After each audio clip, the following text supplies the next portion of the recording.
Hey guys, it's Ewan with the Airzo. Check it out, it's our latest restoration project, the wonderful PBY Catalina. It's a big restoration project because it's a big airplane and there's a lot to do on it. We received this aircraft a couple of weeks ago from our friends at the National Naval Aviation Museum in beautiful Pensacola, Florida, where it was living outside for a number of years and has deteriorated slightly. We're going to be restoring this bad boy for our other friends at the Pearl Harbor Aviation Museum. You might remember them because we restored a SPD-2P for them not so long ago that is now on display at their beautiful museum.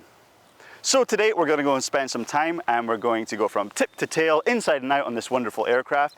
I'm going to point out some of the wonderful features on the PBY Catalina, and also we're going to spend some time to see exactly what type of challenge our restoration team faces when restoring this big aircraft. And it is a big aircraft, it's about 63 feet in length, 100-foot wingspan, a lot of airplane to restore.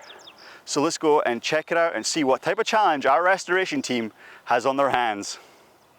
First up, the bomber's compartment.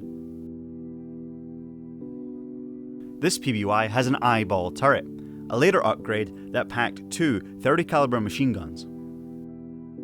Below the eyeball turret, you'll spot the bomb sight window, crucial for precision strikes during patrol bombing. Off to the side, there's an anchor compartment with a mooring post, very important for this amphibious seaplane. Behind the bomber compartment is the cockpit, and the cockpit is where the magic happened, and where the paint is peeling. There's a lot of missing original components, and there's some that are out of place from its previous lives.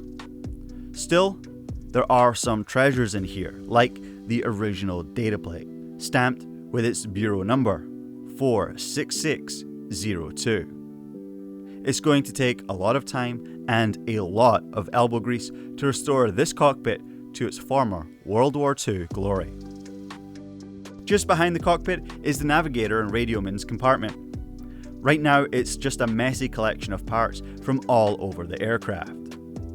But in its prime, it would have been a hub of communications and navigation, with maps and radios scattered throughout this compartment. There's a lot to clean up, including these very out-of-place airline seats. Next up, the flight engineer station, elevated right inside the wing pylon.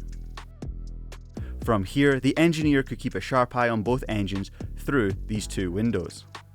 Being sandwiched between the two engines made this compartment very loud, and many engineers received significant hearing damage.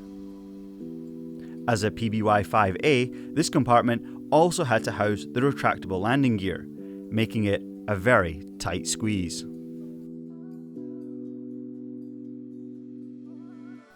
This section could be outfitted with bunks for the crew, or filled with cargo.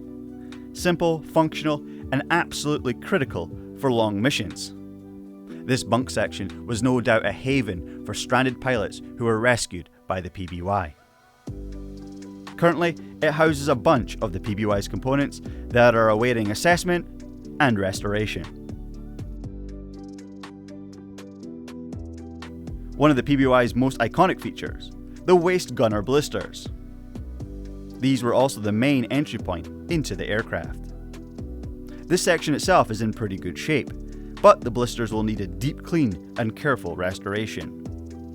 This section involves some of the most complicated sheet metal work on the entire aircraft.